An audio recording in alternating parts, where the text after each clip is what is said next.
Bueno, pues si no me conozca, soy Fran, vengo del Hospital Comarcal del Noroeste y mi centro de salud está en Parra. Vine aquí para hacer la rotación urbana, ya que mi medio es mucho más rural. Y después de tener esta duda con Manolo, pues elaboré esta sesión sobre el manejo de hipertensión en la consulta. Bueno, todos sabemos que la hipertensión es un factor de riesgo cardiovascular que suele tener, bueno, tiene una alta prevalencia, pero en realidad se suelen tratar muy pocas personas que tienen valores de tensión altos. En los estudios que he estado viendo, el 15%, es decir, muy poca gente. Es la primera causa de mortalidad a nivel mundial. Existe una clasificación que hace ya años creó la OMS. Es una clasificación arbitraria que nos va a servir para enfocar tanto de manera diagnóstica como terapéutica la hipertensión. Pues como aquí vemos, hay una hipertensión óptima, una normal alta y luego ya los 3 grados de hipertensión. Además también nos clasifica la hipertensión sistólica aislada cuando la sistólica es mayor de 140 o 140 y se mantiene la diastólica 90 o menos. Bueno, lo primero que tenemos que hacer en la consulta es realizar la aproximación diagnóstica. Pues, ¿cómo se realiza? Pues muy fácil, cogemos el esfingo y tomamos tensiones. Hay que tomar tensiones varias veces y en el mismo día y en varios días también diferentes. Lo normal es que realicemos 2 determinaciones por visita que tengan que estar separadas por unos minutos durante 2 o 3 visitas en condiciones óptimas. ¿Qué quiere decir? Pues un ambiente tranquilo, con un reposo de unos minutos, con el manguito adecuado, y el paciente no debe haber fumado ni tomado alcohol o café 30 minutos previos. En la primera visita se suele realizar en ambos brazos y siempre tomaremos el valor de referencia, el valor más alto. Pero también tenemos que saber que existen unos fenómenos que nos pueden, por decirlo de alguna forma, engañar en consulta al tomar la tensión. Existe la hipertensión aislada o de bata blanca, que es aquella tensión que cuando la vamos a tomar en el centro de salud, pues suele ser alta. Y luego también la hipertensión enmascarada, que justamente es lo contrario. Normalmente el paciente nos comenta: yo en mi casa suelo tener tensiones altas, pero cuando viene aquí la tensión está o en valores límite o un poco por debajo. Para eso existen dos sistemas de medición, como son el MAPA y el AMPA. El MAPA es la medida ambulatoria de la presión arterial mediante un registro de forma automática de valores de presión arterial en 24 horas. Esta la podemos utilizar sobre todo cuando hay una variabilidad importante, tanto en diferentes medidas de la tensión como en diferentes días cuando acude al centro. Cuando la hipertensión también tenga un riesgo global, un cardiovascular bajo, cuando hay una discrepancia tanto en domicilio como en consulta, o haya episodios aislados de hipotensión o resistencia al tratamiento que hemos puesto. Normalmente los valores de la normalidad son 125-80. Y luego está la automedida de la presión arterial, que es aquella presión arterial que el paciente en el domicilio pues se va a realizar. Proporciona más información sobre el efecto del tratamiento, mejora la adhesión, porque el paciente va controlando su tensión, pero a veces se desaconseja cuando el paciente decide por cuenta propia, según las cifras de tensión, tomarse o no el antihipertensivo. Y los valores suelen estar entre 130 y 85. Tenemos que también tener en cuenta que a veces la hipertensión suele ser, se da debido a una enfermedad subyacente, por lo que puede tener casos secundarios. Los criterios de sospecha de un eje secundario pues son estos que hay aquí. Cuando aparezca antes de los 30 o después de los 50 años, cuando la aparición sea brusca, cuando los niveles sean mayores de 180 a 110, es decir, muy elevados, cuando haya antecedentes familiares de enfermedad renal, cuando haya también una escasa respuesta al tratamiento o un empeoramiento después de haberlo comenzado. Pues algunos síntomas y signos de causas secundarias. Bueno, he puesto aquí una tabla que es bastante grande, pero vamos, simplemente cuando nosotros sospechemos de una causa, como una enfermedad renal crónica, hipertensión renovascular, todas que hay aquí, pues la vamos a sospechar porque nos da una clínica que va a ser sugestiva de la causa. Normalmente aquí, pues con los medios que tenemos, deberíamos de comenzar pidiendo algo dentro de la batería de las pruebas complementarias, pero finalmente deberíamos de mandar al especialista para que sean estudiados. También debemos de hacer una evaluación del riesgo cardiovascular global. Tenemos unos factores modificables y unos factores no modificables. Dentro de los modificables está la edad, que sabemos que un factor de riesgo cardiovascular en hombres es a partir de 55 y en mujeres a partir de 65. Tenemos el sexo y también la historia familiar, como he dicho antes, una enfermedad renal, diabetes, etcétera, que son los factores modificables. Diabetes, hipertensión, obesidad, hipercolesterolemia y tabaquismo. Para evaluar este riesgo cardiovascular, pues tenemos varias variables. La cualitativa, pues simplemente cuantifica los factores de riesgo, pero nos da un mayor número de pacientes a tratar. Y la cuantitativa, pues se va a fijar en diferentes tablas. Se utilizan la Framingham o la tabla SCORE. Estas miden el riesgo coronario y muchas veces lo que pasa es que hay una sobreestimación en las poblaciones que no tienen un alto riesgo. Bueno, esta sería la cuantitativa, que por un lado pues, nos va a clasificar a los pacientes según sus tensiones y por otro lado según factores de riesgo y dentro de ellos pues lesión de órgano diana, pues, la diabetes, etc. Aquí tenemos la de Framingham corregida según el colesterol. Normalmente los valores que va a tomar son la edad, la hipertensión y al final nos va a decir el riesgo de cardiovascular en 10 años y esta es corregida según el colesterol LDL.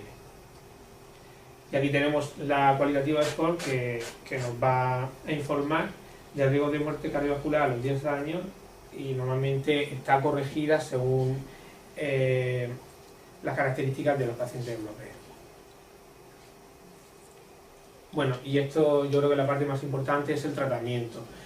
Primero decir que debemos de aconsejar a pacientes sobre medidas higiénico-dietéticas antes de comenzar un tratamiento. También poner al paciente en antecedentes de cómo debe de cumplir el tratamiento y que normalmente la hipertensión, es decir, siempre es una enfermedad crónica, por lo que el tratamiento lo deberá de mantener de por vida. Bueno, aquí he puesto como unos principios de tratamiento farmacológico, pues como he dicho, forma parte del manejo integral de riesgo cardiovascular. Cualquier fármaco de los 5 grupos principales es válido para iniciar el tratamiento. Los 5 grupos ya sabemos que son los beta bloqueantes, que van a actuar a nivel cardíaco, disminuyendo la fuerza de contractibilidad y también la frecuencia cardíaca. Lo vamos a utilizar sobre todo cuando el paciente tenga una arritmia. Luego también están los IECAS y los ARA2, que son fármacos que van a actuar a nivel de la íntima del vaso. Lo que van a hacer es disminuir la contractibilidad. También tenemos los antagonistas del calcio, que también actúan a nivel del vaso, porque lo que van a hacer es inhibir que el calcio salga de la célula para que así haya una vasodilatación. Y luego están los diuréticos, que lo que hace es disminuir el volumen de plasma. También tenemos los alfa bloqueantes, que se utilizan menos, a veces sobre todo en pacientes con hipertrofia benigna de próstata.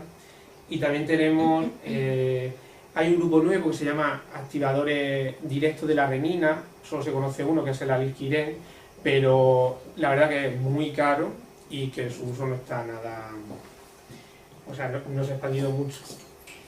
Bueno, tenemos que planificar una reducción gradual de la presión arterial para evitar lo que se llama el efecto de la curva en J. Sobre todo ocurre en pacientes mayores de 65 años. No podemos reducir la tensión de manera drástica porque esto puede producir una hipoperfusión, sobre todo en pacientes que han tenido episodios pues, de un ictus, de un accidente isquémico transitorio o accidentes isquémicos cardíacos. Debemos comprobar siempre la respuesta en el plazo de 4 o 6 semanas. Normalmente a las 2 o 3 semanas tenemos que citarlo, volver a tomar las tensiones para ver cómo sigue con el tratamiento. Luego, si hay una respuesta desfavorable o efectos adversos, deberíamos cambiar el grupo de fármacos. La tasa de respuesta a la monoterapia no suele superar el 50%, por eso la mayoría de pacientes van a necesitar pues, una asociación, una combinación de fármacos. Muchas veces cuando la tensión es alta y además tiene asociado un riesgo cardiovascular, un diabético, pues se suele comenzar con una combinación. Luego debemos utilizar fármacos de acción prolongada que sean eficaces durante 24 horas y que permitan dosis única. ¿Por qué? Porque esto nos va a permitir que el paciente tenga una mayor adhesión al tratamiento. Y la elección de un determinado tipo de fármaco sea individualizada. Luego lo veremos. El objetivo terapéutico pues será de 140 a 90 en un paciente que no tenga factores de riesgo y en diabéticos, en enfermos renales crónicos o cardiovasculares, pues tiene que ser de menos de 130 a 80, en la antigua guía era menos de 120 a 70, pero ya en Fisterra sale esta cifra. Y luego, como he dicho antes, una enfermedad crónica, el tratamiento se mantiene. Bueno, esto simplemente es un algoritmo, lo tenemos que tener en la cabeza cuando nos venga un paciente a la hora de poner el tratamiento, pues si la elevación es leve de la presión, tiene un riesgo cardiovascular bajo o moderado y el objetivo es una presión arterial convencional, como hemos dicho antes, de 140 a 90, pues podemos comenzar con una monoterapia a dosis baja.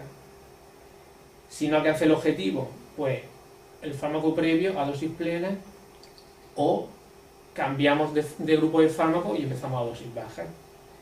Y luego, si este cambio pues no alcanza el objetivo, empezaríamos la monoterapia a dosis plena.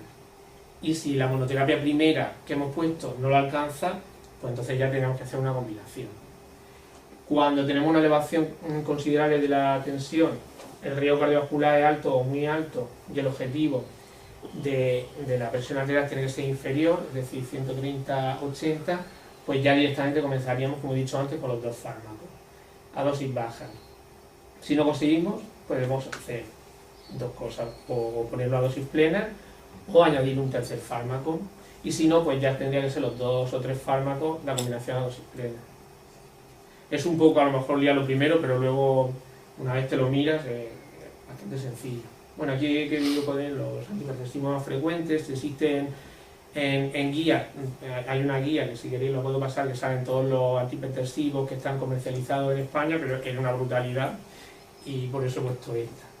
Pues en el grupo de los IECA tenemos el captopril, que todos conocemos con el capoter, el enalapril, el lisinopril, el ramipril. En los arados tenemos el lebrosartán, candesartán, losartán, losartán, ibersartán, pues, por ejemplo el ibersartán creo que es el Aprovel, el candesartán es el Paraprel, y luego tenemos los beta-bloqueantes como el atenolol, metoprolol, bisoprolol que utilizamos en los pacientes con una fibrilación auricular, que es el Enconcord. Luego tenemos los bloqueantes de los canales de calcio, como el andolipino, ditacén, nimodipino. También tenemos el manidipino, que sería el Artedin. Y luego los diuréticos tiacídicos, que casi siempre van a ir combinados, sobre todo la hidroclorotiacida, en las terapias con dos fármacos. Aquí tenemos su dosis inicial, la dosis diaria y luego el número de dosis al día. Bueno, ¿cómo elegimos el tratamiento? Aquí la verdad que el cuadro era bastante grande, yo lo he intentado simplificar. Cuando hay una hipertrofia del ventrículo izquierdo, pues comenzaríamos con IECA, con un antagonista de los canales del calcio, con un ARA2. En enfermedades renales, también con IECA o ARA2, igual que en el síndrome metabólico o la diabetes. Cuando el paciente ha tenido un ictus previo, lo importante es mantener la tensión en valores normales. Por eso nos valdría cualquier fármaco dentro de los 5 grupos. El paciente con aterosclerosis o enfermedad arterial periférica, comenzaríamos con un antagonista del calcio, como he dicho antes, porque lo que va a hacer es la vasodilatación de los vasos a través de los canales de calcio. En anginas o infartos empezaríamos con los beta-bloqueantes. Y luego en la fibrilación auricular, pues vamos a distinguir cuando es paroxística persistente y cuando es permanente. Cuando es paroxística persistente utilizaríamos los ARA2 y los IECA, pero cuando es permanente lo que nos interesa no es ya quitar esa FA porque no se va a ir, sino frenarla. Por eso utilizamos los beta-bloqueantes. En la hipertensión sistólica aislada normalmente vamos a utilizar los diuréticos. Y en el embarazo, los antagonistas del calcio. Y en la raza negra podemos utilizar los diuréticos, pero también está demostrado que los antagonistas del calcio pues en estos tipos de pacientes pues van bastante bien. Bueno, aquí simplemente he puesto un cuadro con las indicaciones que hemos visto antes, la indicación posible, que también la hemos visto, y luego pues existen algunas contraindicaciones dentro de cada grupo. Por ejemplo, en la gota pues no deberíamos de poner diuréticos. En enfermedades respiratorias como el POC y también el bloqueo auriculoventricular de grado 2 y 3, no pondríamos ni los beta bloqueantes, y en el bloqueo tampoco los calcioantagonistas. Los IECA en el embarazo, la estenosis bilateral de arteria renal y la hiperpotasemia tampoco, y los ARA2 igual que los IECA. Los alfa bloqueantes normalmente en la hipotensión ortostática no están indicados. Los alfa bloqueantes sería conveniente ponerlos, normalmente se suele poner antes del desayuno, excepto los alfa bloqueantes por sus efectos secundarios, producen somnolencia y a veces mareo, pues se suelen poner por la noche. Bueno, para las combinaciones, pues aquí tenemos un hexágono con las combinaciones más recomendadas, que están como en negrita. Tenemos los diuréticos, que podemos combinar tanto con los beta bloqueantes, con los IECA y con los ARA2. Los ARA2 y los IECA normalmente combinan bien con los diuréticos y con los calcioantagonistas. Bueno, así, en resumidas cuentas, las combinaciones de dos fármacos suelen ser el IECA, el ARA2 y el beta bloqueante con el diurético. Y luego cuando ponemos la combinación de tres fármacos, esta es la que más se suele utilizar, que es el diurético, el IECA o ARA2 y el calcioantagonista. Hay que tener también hay que tener precaución según la combinación. Por ejemplo, el beta bloqueante con el diurético pues no será recomendable para pacientes diabéticos. Un IECA y un ARA2 pues tendrá menos disminución en el paciente de las tensiones arteriales, pero también tendrá unos mayores efectos secundarios porque serán concomitantes, excepto en nefrópatas, porque sí que tiene poder antiproteinúrico. Luego los beta bloqueantes y los antagonistas del calcio, pues lo que van a hacer es que sí que nos van a bajar al inicio sí que nos van a bajar la tensión, pero después poco a poco el paciente empezará a tener tensiones más altas e incluso llegar a las que tenía previas al tratamiento. Bueno, cuando un tratamiento que hemos puesto pues, no surte efecto, tenemos que pensar que hay unas causas de respuesta inadecuada, como la pseudoresistencia, que en realidad es que la hipertensión puede ser debida al efecto de la bata blanca, la pseudohipertensión en pacientes ancianos, que luego hablaremos de ello, y también defecto de la medida de la presión arterial. Puede ser también porque el paciente incumple el tratamiento, porque haya una sobrecarga de volumen por ingesta excesiva de sal, enfermedad renal, o el tratamiento diurético sea inadecuado.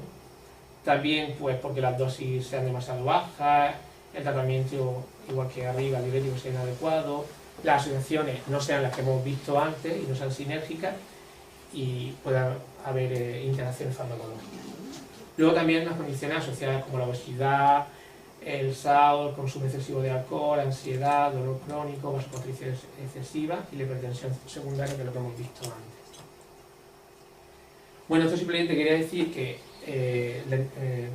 así por encima, la indicación del tratamiento antiagregante plaquetario en pacientes hipertensos, pues para una prevención secundaria, siempre que no exista una contraindicación, cuando el paciente tenga un riesgo cardiovascular alto o muy alto, por ejemplo, hipertensión y diabetes o hipertensión y creatinina sérica mayor de 1,3, ahí sí que lo ponemos directamente.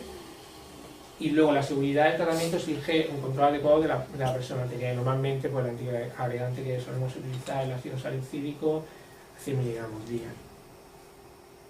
Y por último tenemos que tener en cuenta en el tratamiento de la hipertensión a los pacientes mayores de 65 años. Normalmente el valor de la presión sistólica representa mejor el riesgo cardiovascular que la diastólica. Entre un 2 y un 10% puede presentar el fenómeno de la pseudohipertensión, que es el que he comenzado a hablar antes, por la rigidez de la arteria, de la pared de la arteria. Se detecta mediante la maniobra de Orle, es decir, cuando estamos tomando la tensión con el manguito, pues debemos palpar la arteria a nivel distal, porque a veces lo que ocurre es que el pulso todavía se nota, pero el esfingo no lo nota en la pared porque está muy rígida. Entonces lo hacemos así, cuando dejemos de tomar el pulso, esa será la tensión. En realidad la tensión será más baja que la que toma el manguito. Luego la variabilidad en la cifra de la presión arterial pues es mucho mayor que en los jóvenes. El tratamiento debe iniciarse, al igual que los jóvenes, con medidas no farmacológicas. Primero hay que concienciar al paciente y luego el manejo farmacológico, pues en este tipo de pacientes deberíamos comenzar con los diuréticos tiacídicos si antes no han tomado ningún antihipertensivo y luego ya comenzaremos con los betabloqueantes. El objetivo es tener unas cifras de 140-90, como hemos dicho antes, sobre todo los que tienen factores de riesgo, pero muchas veces en estos pacientes nos quedamos con una cifra un poco alta y si el tratamiento suele mantener unas cifras constantes de tensión, aunque llegue a veces a los 160, pues tendríamos que valorar dejarlo tal cual. Y luego la utilidad del tratamiento en términos de reducción de los eventos cardiovasculares pues está demostrada. Y nada, y muchas gracias. Muy bien. Este es muy pueblo por aquí.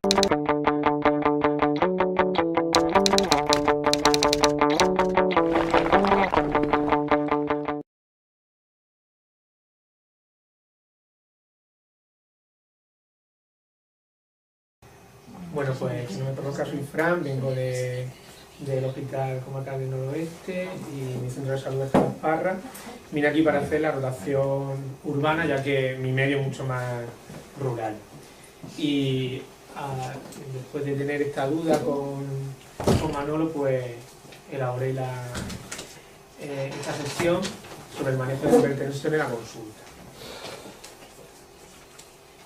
Bueno, todos sabemos que la hipertensión es un factor de riesgo cardiovascular que suele de referencia el valor más alto.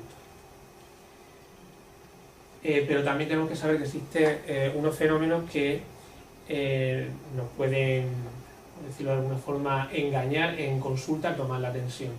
Existe la hipertensión aislada o de bata blanca, que es aquella tensión que cuando la vamos a tomar en el centro de salud, pues suele ser alta.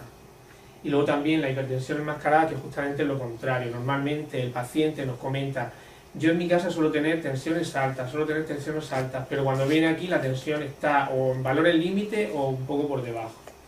Para eso existen dos sistemas de medición, como son el MAPA y el AMPA. El MAPA es la medida ambulatoria de la presión arterial mediante, se mantiene la diastólica 90 o menos.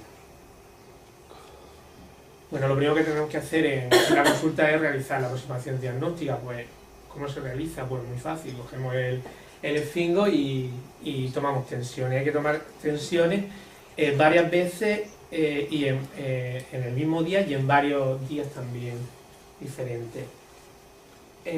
Lo normal es que realicemos 2 determinaciones por visita que tengan que estar separadas por unos minutos durante 2 o 3 visitas en condiciones óptimas. ¿Qué quiere decir? Pues un ambiente tranquilo, con un reposo de unos minutos, con el manguito adecuado, y el paciente no debe haber fumado ni tomado alcohol o café 30 minutos previos.